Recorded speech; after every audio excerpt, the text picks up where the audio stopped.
Hello, everybody. Welcome back to the new episode of Nerd Alert. I'm your host today, Ethan Spazarski, and I'm joined with my panel, Chase Espin and Will Yoakum. Today, we're talking all things DC, movies, TV shows, heroes, villains, our favorites, our dislikes, the future. It all gets so exciting. Don't want to miss this episode, so make sure you stick around and watch. Here's today's episode of Nerd Alert.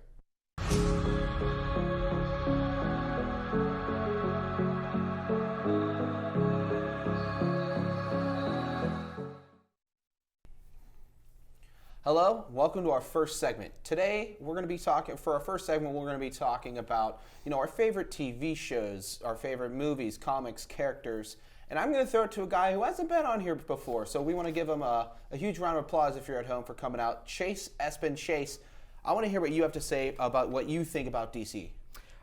Really, right now, I think it's just so discombobulated and not connected at all like Marvel has in the last 12 or 15 or so years. Whenever they started the MCU, they just have so many different heroes and shows and movies that are just not connected. And I think, honestly, that the villains and the heroes are so much better than Marvel. They just don't have a good leader to actually helm the direction of the universe. Will, kind of going off what Chase was talking about, do you agree or disagree?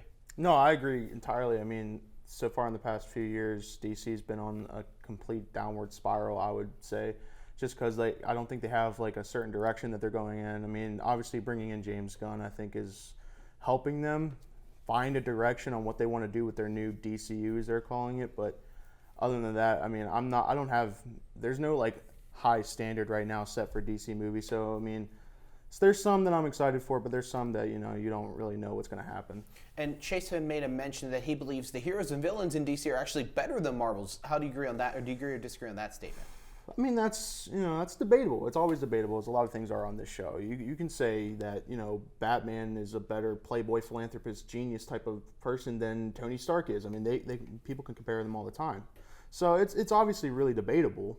But I'm not going to go into that. That takes up a lot of time. So, I mean, I agree and disagree at the same time with that statement. That's a fair point. And kind of leading off into that, as we were talking about, Chase, do you have a favorite? Because I understand you're talking about Marvel, how it's better. Do you have a favorite DC superhero, or are there kind of a couple that are at the top? I'd say a couple. Obviously, I'm going to go with the generic answer, Batman.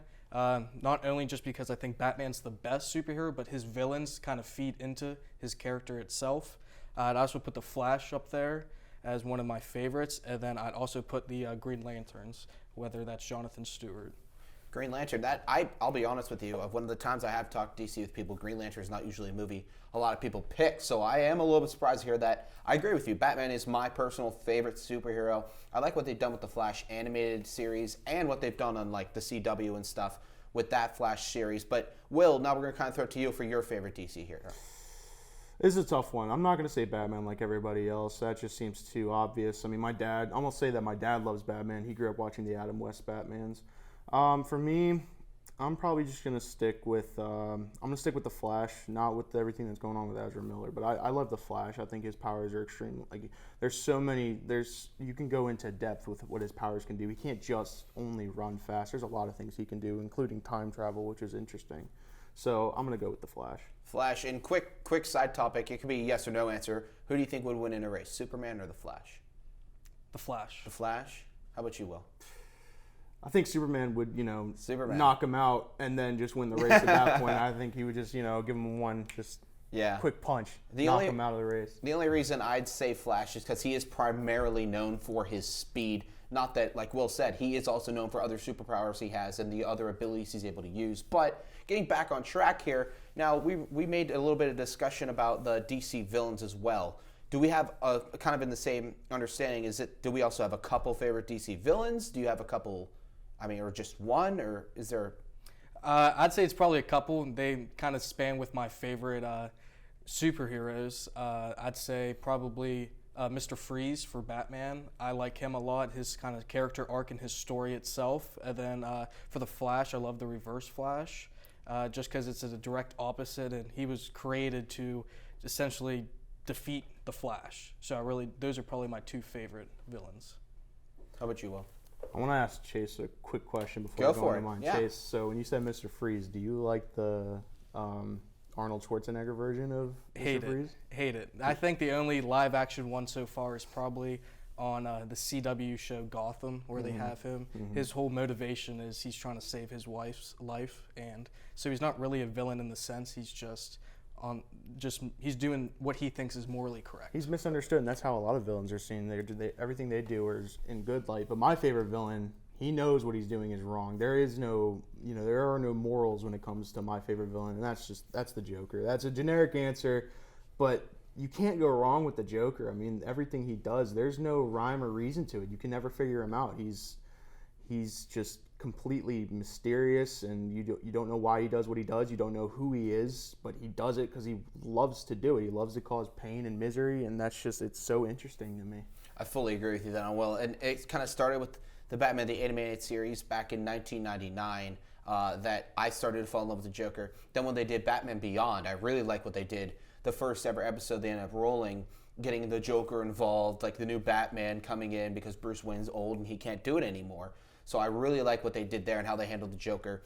And kind of going off what Chase was saying, I kind of made mention before of the Flash on the Pittsburgh CW. They had what they have there, that episode, or like my favorite villain. His name's escaping me right now, but it's the one where he has like that big like metal suit, and it's like the Flash from like the past. Savitar, thank you for our people in the back helping me clarify that name. Savitar's my favorite because I feel like that dialogue and plot they had for that portion of the show really brought everything out together. And I've just really liked what they've done with the show. Season 9 also is coming out on Netflix, by the way. Make sure to tune in for that. But nonetheless, getting back on track. So we talked about maybe our favorite heroes and villains. How about our favorite TV shows? I kind of made mention to it a couple times here, but Chase, do you have a favorite DC TV show? I'd probably say it's the new Peacemaker show that just released last year by James Gunn. I just love how he took somebody that you have no idea who he is and kind of just built off of that into this world, and just kind of gives you a little more glimpse and hope of the future of DC since now that he is in charge. But just the comedy and just how well written the story is about someone that you just don't really know that much. I agree. I like the storyline and what they're building around it too, especially with the guy they got playing Peacemaker as well. So, Will, how about you? What's your favorite TV show? I'm gonna go with Gotham, because that's not really following Batman. It's following Gotham PD and how they're incorporating Batman villains into the show, but you're following how Gotham PD is trying to like figure this out and do it themselves without Batman. Now I'm gonna say at the end of the show when they did reveal Batman, that was a little anticlimactic, but nonetheless, I think especially the villain character arcs were fantastic. So that was probably one of my favorite shows to watch.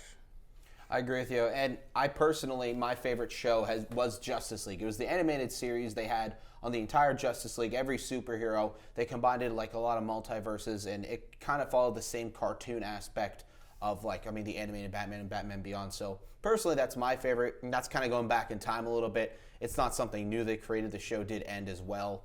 So now we've been kind of just keeping on the train that we've been going. Maybe our least favorite DC TV show. Chase. I'd probably say is the new Batwoman show. I just think with the change early on in seasons from the main actress, it just wasn't very good to me. It just kind of threw me off, and it got just a lot of negative publicity, and I just couldn't get along with the show. How about you, Will? Hot topic. It's a really hot topic here. I was not a fan of Teen Titans Go. Wow. I was not a fan of that. That's crazy. Sorry to anybody watching at home, anybody in the back that loved that show. I'm afraid we're going to have to kick you off the show. Yeah, I'm probably never going to be appearing on Nerd Alert ever again. But crazy. I'm not into animated shows as often, and Teen Titans Go just seemed a little childish for how DC is supposed to go. DC is supposed to be serious, dark, and like straight to the point. Teen Titans Go was a little lighthearted for me for a DC show. That it reminded me of what a Marvel show should have been, but I'm just going to have to stick with Teen Titans Go, and y'all can murder me after the show if you want to. That's fine. Well, we won't murder, but we will berate you with comments. But nonetheless, that is going to wrap it up here for our first segment here on Nerd Alert. Make sure to stay tuned. We're coming up next, Woo Tunes with Keegan Robbie and Alex Housecat Hughes.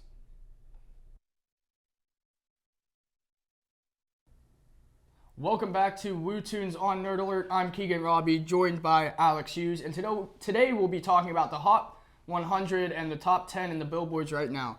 Number 1, we have Flowers by Miley Cyrus. Alex, what are your thoughts on that? Yeah, I know we talked about it before. I'm not really a big fan of the song or Miley Cyrus in general. I just don't really get how it became number 1 so fast and it stayed there for 3 weeks already. Yeah, I agree. I'm not a huge fan of Miley Cyrus either, especially this song. I don't think it should be in the top 10, let alone number 1. It's been there 3 weeks, as you said.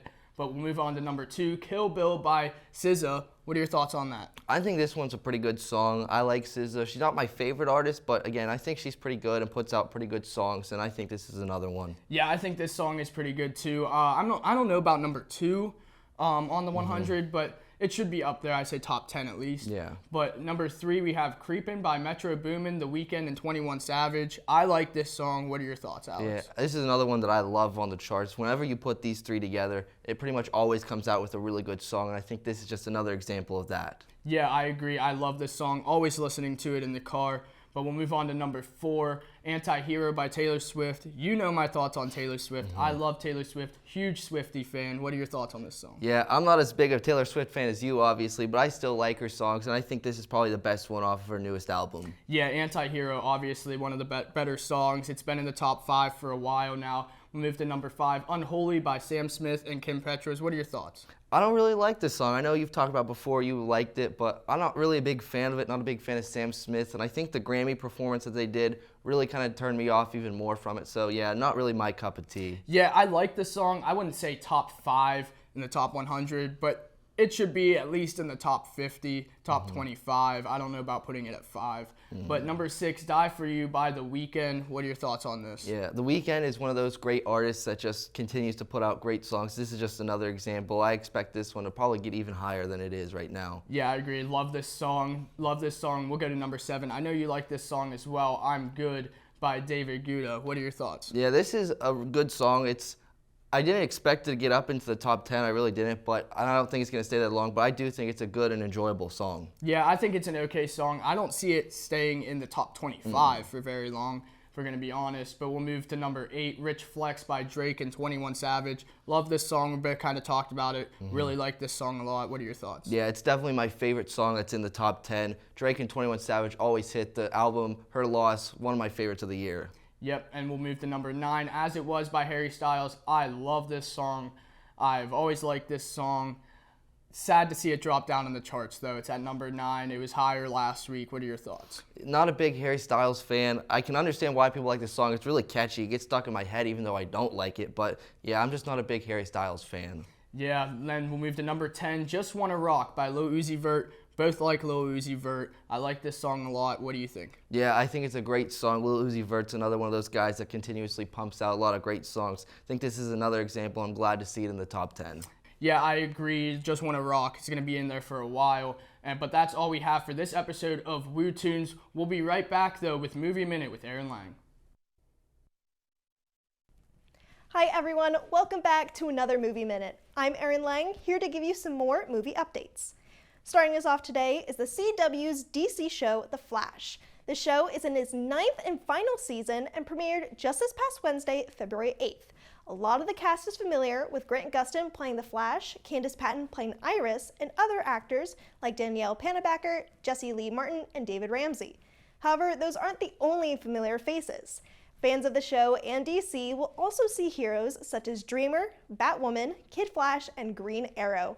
The Flash is the last running series for the Arrowverse. This final season will be shorter than fans are used to, with only 13 episodes. Michael B. Jordan returns as Creed in the 3rd movie of the series, Creed 3. The character Adonis Creed has been living a good life, but a blast from the past threatens to shift that. A childhood friend of his is recently released from prison and threatens everything that Creed has. This movie is going to be Michael B. Jordan's director debut, and joining him on screen are Jonathan Majors, Tessa Thompson, and Wood Harris. Creed 3 releases March 3rd, 2023. And last but not least, we have the new Dungeons & Dragons movie, Dungeons & Dragons: Honor Among Thieves. I say new because there were 3 D&D movies before this one, released in 2000, 2005, and 2012. This new movie is set to release March 31st. The movie is based on the popular role-playing game that was first created in 1974 that allows players to create a character and go on different quests. This movie follows a similar plot. A group of thieves team together to right a wrong and stop wizards and an army of the undead. The movie features actors like Chris Pine, Michelle Rodriguez, Ray Jean Paul, and Justice Smith. That's all for this week's Movie Minute. Come back next time for more movie updates.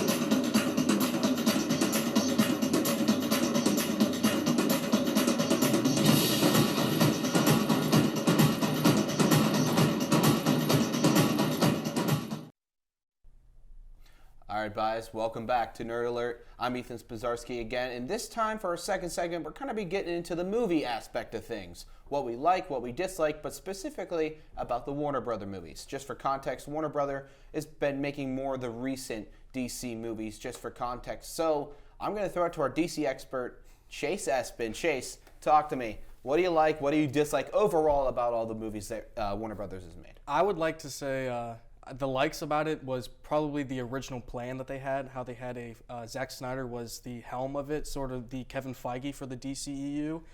He had a 15-year plan, and afterwards it was just going to be over. It was going to be done. Someone else could take it over, but that was going to be his story. So he had a great plan to start, and he released it with all these movies, trying to go off of the MCU formula, but just with DC heroes and villains. What I would dislike is probably how the management of Warner Brothers treated Zack Snyder. In about 2015 or so, he lost his child, and they left him as the director and hired Joss Whedon as the director and took him away, and they reshot the Justice League movie almost entirely, and it was an epic flop, very critically what was not liked and well perceived by fans, and it kind of just was the nail in the coffin for DC EU. So you think Warner Brothers kind of, screwed the pooch, I guess we could say, on just had like between the directors, and they had the setup to make great content, but they couldn't carry through. Yes, they couldn't. I mean, if you look at the first couple, Man of Steel, where Zack Snyder wrote and directed it, and then he also did Batman v Superman. Those movies were both over $1 billion in the box office. Some people didn't like them as much, but you can't say that the box office success wasn't there. And then he went through some personal troubles, which is very unfortunate, and they just abandoned ship and went with Joss Whedon, and then that was their first big hiccup, and then they just could not pick it up again. Will, how about you? I think some of the likes I had for the Warner Brother movies were the casting decisions. I think the casting decisions they made for a lot of the a lot of the heroes and even villains were exceptionally well done. Henry Cavill as Superman was actually perfect, despite them having to let him go. And according to James Gunn, they let him go because he was getting too old. I don't understand that. I think that was a bit of not so well taken comment, because Henry Cavill was exceptional as Superman, and I can say that perfectly. Ben Affleck as Batman was actually surprisingly well done. I think a lot of people were going into that thinking, well, how is this going to work? I mean, I don't think they've ever really seen Ben Affleck do, last time Ben Affleck did a superhero role was Daredevil back in 2004. But since then, they haven't really seen him as a superhero-esque type of character. But putting him as Batman, who was more a vigilante than really a superhero, was really well done on that part. So a lot of the casting aspects were great.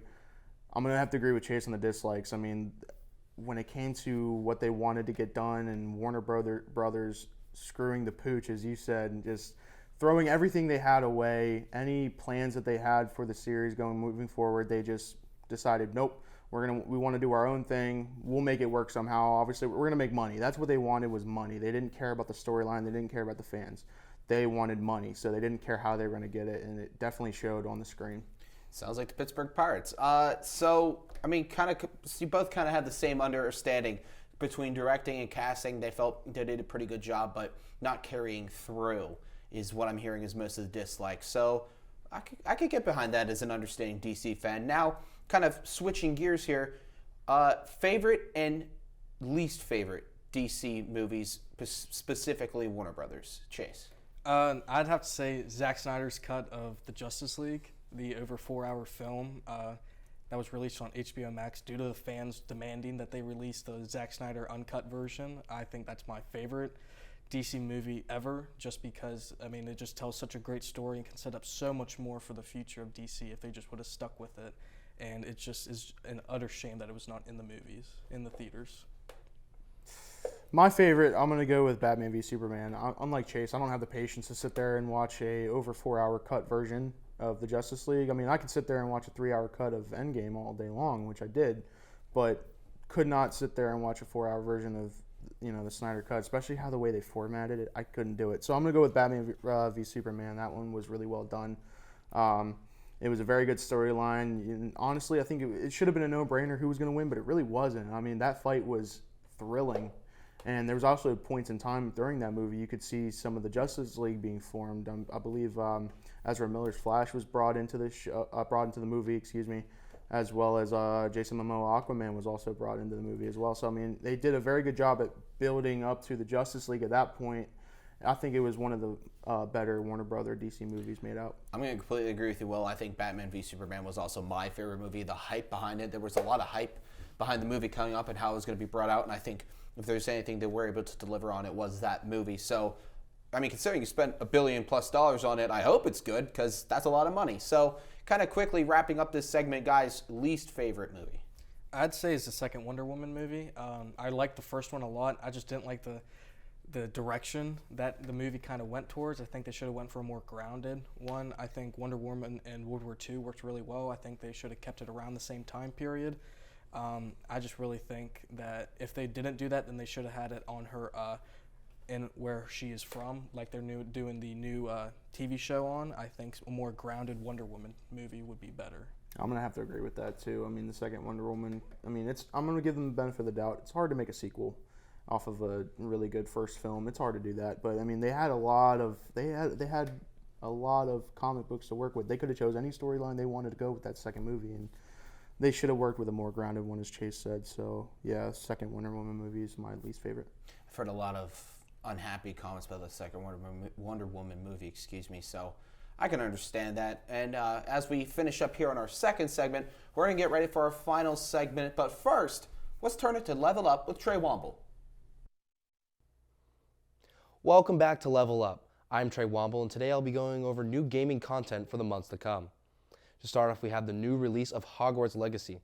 Despite the controversy, the game is still on the top of everyone's list to play. In this game, you are newly introduced to Hogwarts Academy. This game is an open-world action RPG. Next few entries are heavily anticipated as we have The Legends of Zelda Tears of the Kingdom and Diablo 4. Being more of sequels, fans are on the edge of their seats. One more update I'm really excited for is the Destiny 2 Lightfall expansion pack. Here we finally get to face off against the Witness and Callus, bringing an end to the Light Saga in Destiny. 2 new game releases, Forspoken and Atomic Heart. Both games took the internet by surprise with their great graphics and trailers. Alright nerds, that's all the time I have for today. Make sure you keep watching because you're watching Nerd Alert. You're watching WCTV, where we aim to bring you the best local coverage of what you care about most. Everything from local businesses to hometown sports and the latest weather. We're keeping up to date with what you need to know about issues that affect our campus and our community. We're telling the stories that matter, celebrating our past, our future, and our potential. So tune in for all the latest buzz right here on WCTV Channel 14, Waynesburg. Hello and welcome back to our final segment here on Nerd Alert. And to finish it off, we're going to just talk about and discuss the future of the DC Universe. So, turning it back to my lovely panel here to my left, Chase. We've been starting with you all day. We'll start with you one last time. Talk to me of what you think the future maybe should require to continue to get better. I think right now is sort of James Gunn's opinion. You got to get through these next slated movies that was under the old administration first before you could really grow and expand his vision of how it should be. So after the last Aquaman movie, I think it's going to take a deep change, and I think they're going to do maybe a hard reset of the universe, and I feel like they should. But I feel like they're going to have a more stick to a plan, unlike the last administration. And no matter how it's critically received, they just keep on that, because I think James Gunn is a great visionary. I mean, if you look at his work with the MCU, with Guardians of the Galaxy, he took, a group of heroes that nobody really knew and then made them as household names. So I think that with him as writer and director and in charge, that he could do very well. Yeah, no, I've heard a lot of, resounding responses to how Aquaman has been, especially, I know my mom and a few of her friends really fell in love with the actor who now runs Aquaman. They're really into it. It's kind of funny. But kind of now turning it over to my other guest, Will Yoakum. Will, kind of go off what Chase was saying. What are some of the things you see that DC can improve to get better? Just have a set plan, stick with that storyline. Also, do right by the casting. Since you're getting rid of all these other people that they were casted really well. It was just the storyline it was all the story writers. If you're gonna cast somebody right. Don't cast like Michael Cera as Superman or nothing. Don't do none of that. Cast a decent Superman. Cast a well-known actor who can look the part in no time and do the part some justice. Yeah, I see what you did there. Yeah. All right, so it's something you mentioned, Aquaman, and personally, if I were them, Aquaman, you think, kind of throwing it back to the first episode I hosted, SpongeBob, it's just hand in hand there. That's something you got to seriously consider. Shout out to our producer, Aaron Lang, for that one. So, kind of going off now, we're kind of talking about the future. Some future movies DC has planned coming up. We got Shazam, Fury of the Gods, The Flash, Blue Beetle, Aquaman and the Lost Kingdom, Elseworlds, Superman Legacy, The Authority, Brave and the Bold Supergirl, Woman of Tomorrow, Swing Thing, Creature, is it? Swamp Thing. Swamp Thing. I thought it said Swing. That's completely my fault, guys. Swamp Thing, Creature Commandos, Waller, and Lanterns. So, I just named a lot off, but I'm sure you guys, being DC fans, know most of what I just said. What are some of these movies? What are the expectations you have for some of these movies? I think I'd start with the old administration, the Warner Brothers movies. I'd say The Flash has very big expectations. It's supposed to bring back Michael Keaton as Batman during that movie. It's supposed to have, time travel and stuff like that. So I think the expectations are very high, and I hope to have a very good movie. I like Ezra Miller's Flash. Don't like him as a person, but I think he does a very good job as the Flash. But I'd say with the future, my favorite will probably have to be the Brave and the Bold Batman movie. I think that one will be a very good take because they're going to bring back Robin, Damian Wayne, and I think that will be a very grounded Batman movie. Will, how about you? Yeah, I'm also going to be looking forward towards The Flash. I read a little bit on what the story's supposed to be about. He's supposed to go back in time and save his mom from being murdered. That's really interesting, and to have Michael Keaton's Batman be brought into it, that was really fun too. I know Michael Keaton did reprise his role as Batman, or was supposed to, and then I forgot what movie that was supposed to be in, but then it got cut. So still having him reprise his role as Batman for this upcoming Flash movie is really well done. He was an underrated Batman in my opinion, so I am looking forward to that one. Superman Legacy is another one I'm looking forward to. The Brave and the Bold, that's a good one. I'm also going to say Lanterns because I want to see what they're going to do with this one. Obviously, the Green Lantern with Ryan Reynolds completely flopped. So I want to see what they do with this upcoming Lanterns. Was it a show or a movie? Show.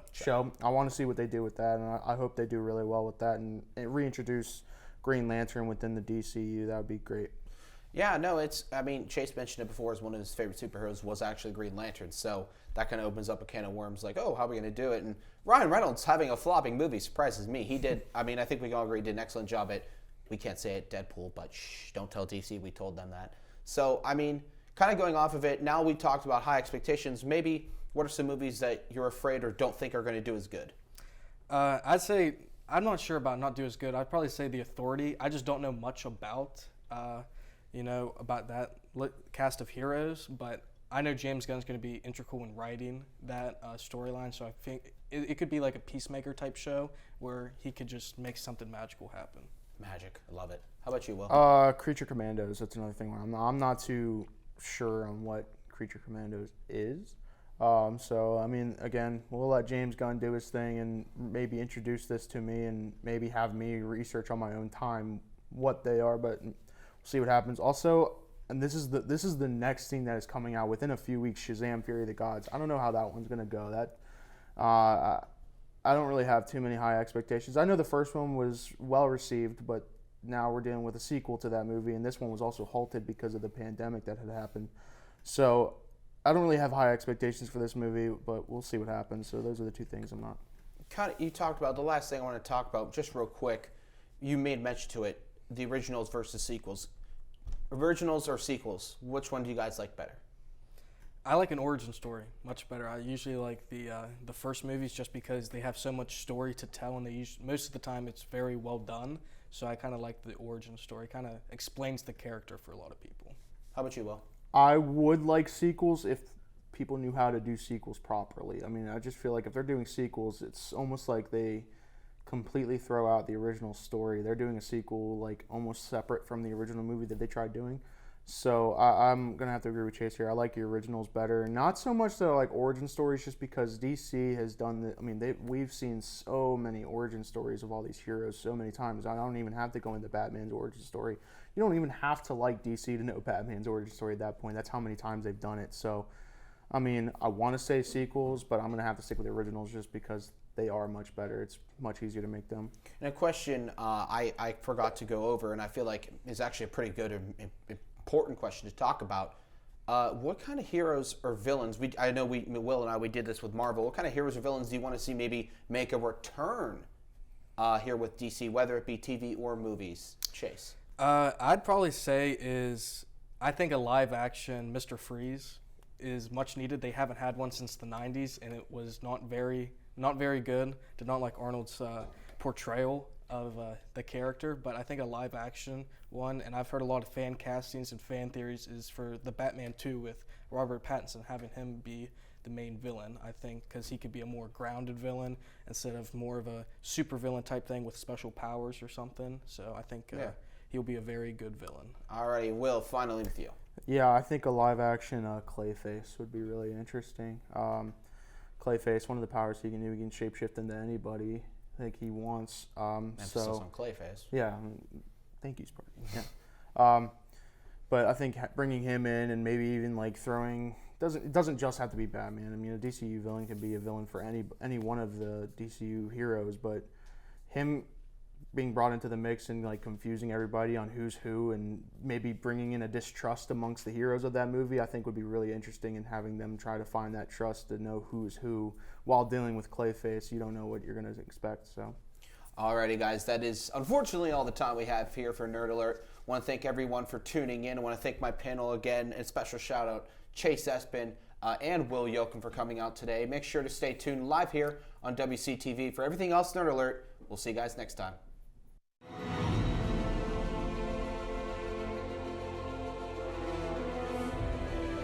This has been a production of Waynesburg Community Television.